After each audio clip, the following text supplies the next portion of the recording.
Welcome to Bamboozled by Boolean. I'm going to start with an acknowledgement of country.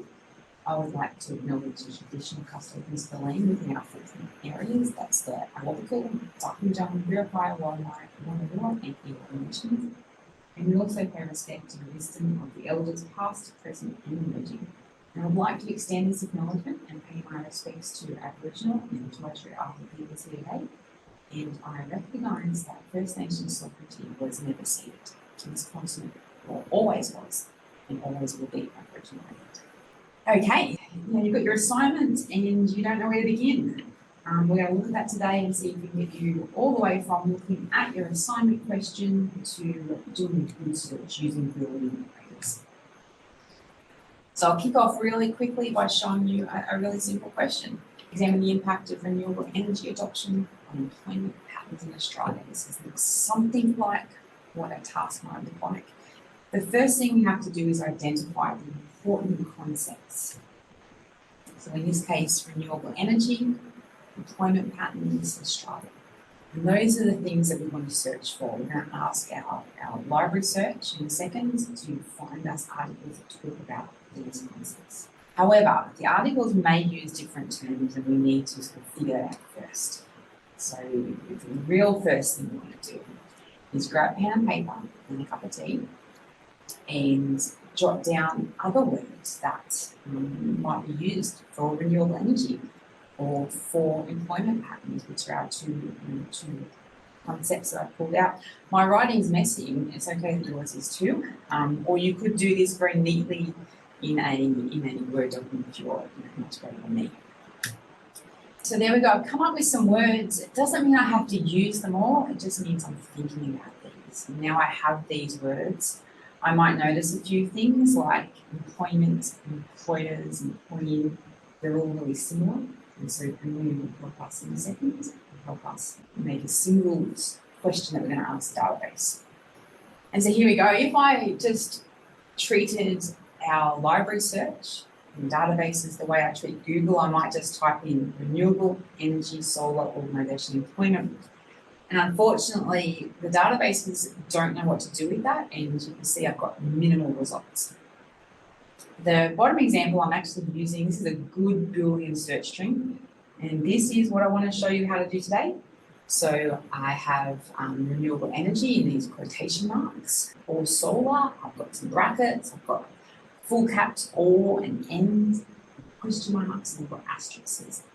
And all of these work together to really clearly tell the database exactly what I'm looking for. And the result is I've got over 2,000 good results from this search. And this is the goal that we have for you, that you can take an assignment question, you can pull out the key concepts, and you can write it in such a way that the database knows exactly what you're looking for.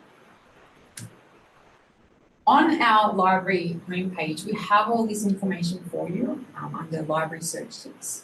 And just sort of showing you again, this is again what we're looking at, the ends in full caps, the or in full caps.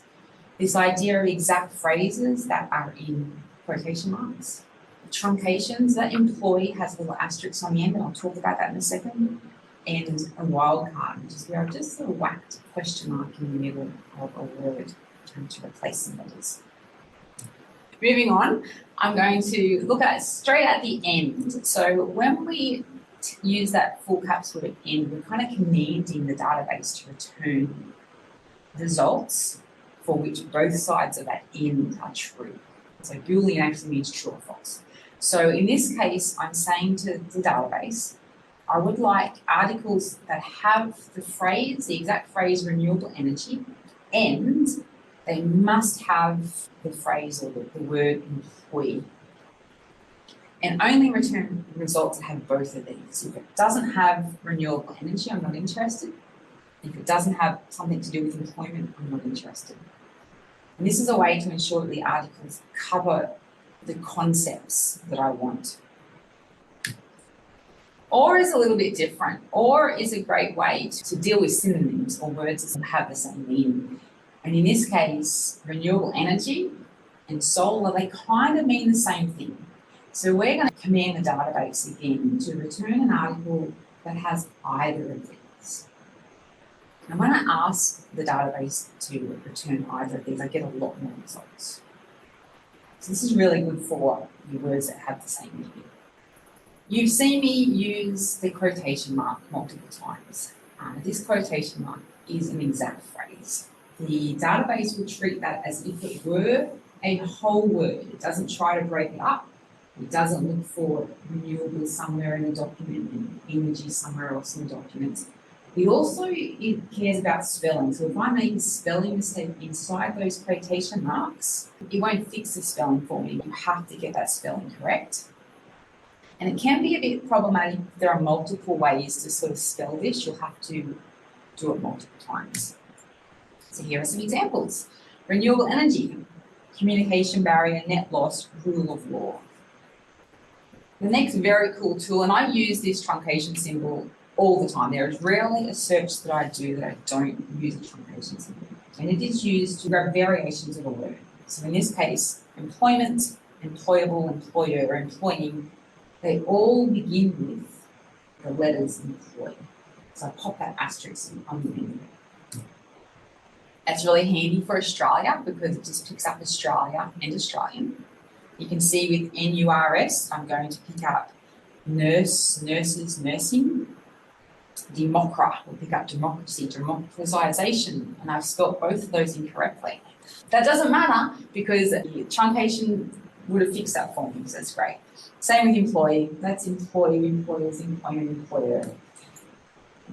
But be careful, in this case I wanted policy or policies, so I very cleverly, I thought, whacked an asterisk after that C, and I've picked up also police and policing, which is not on the topic that I want. So do take some time. It's really okay to Google this a little bit to see what other words might pop up when you use this. Wildcard. This is not used quite as often, but it is really, really good for spelling differences, particularly when the US and Australian spellings are different. So organisation spelled with an S and organisation spelled with a Z. Instead of worrying whether the database is going to get this correct, I can replace that S with a question mark. So we see it here with organisation. We also see it's great for woman or women, and again with the American spellings, favour or favour. And there we go. So let's look back at this again. This is the same search that I began with. In the first example where I haven't used any Boolean, the search engine does not know what I want. It's also looking for organisation with an S, and it's looking for employment only. It's not picking up employer or employees. So in my second example, which is a good search, I'm asking it to find articles that have 3 particular concepts in it, and you can see those concepts are linked with that, those full caps keywords. So I'm saying it must have that first concept, which is renewable energy or solar. So I'm saying to the database that it must return results that have either the word renewable energy or the word solar. And it must also return results that have the word organisation. Don't care which spelling. I'm telling the database, don't care which spelling. It must have that word organisation. And I'm telling the database it must have words that begin with the letters employee.